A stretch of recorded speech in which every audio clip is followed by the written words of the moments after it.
A Georgia congresswoman ignites another debate about the direction of the Republican Party. Earlier, our Jeff Hellinger got some perspective from NBC's Chuck Todd. Who won the presidential race on November 3rd for Georgia?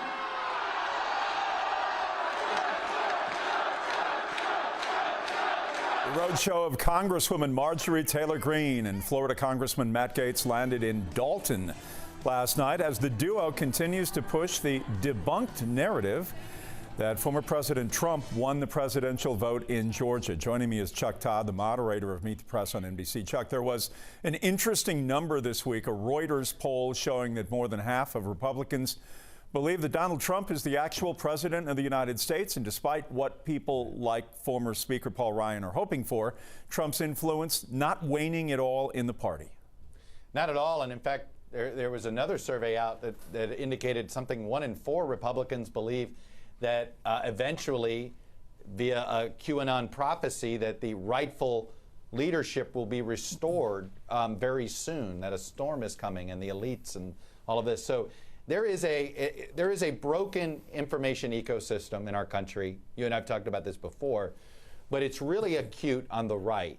And what was interesting, the survey I just referred to you, where 1 in 4 Republicans believe some storm is coming to essentially sweep out the elites, perhaps even violently, and replace them with who they believe is supposed to be in charge, is that these are fringe ideas, but 28% of a political party is not a fringe element. That is a constituency. And what Matt Gaetz and Marjorie Taylor Greene are doing is that they're fomenting this constituency. In some ways, they're trying to build it. They're trying to draft off of it themselves financially.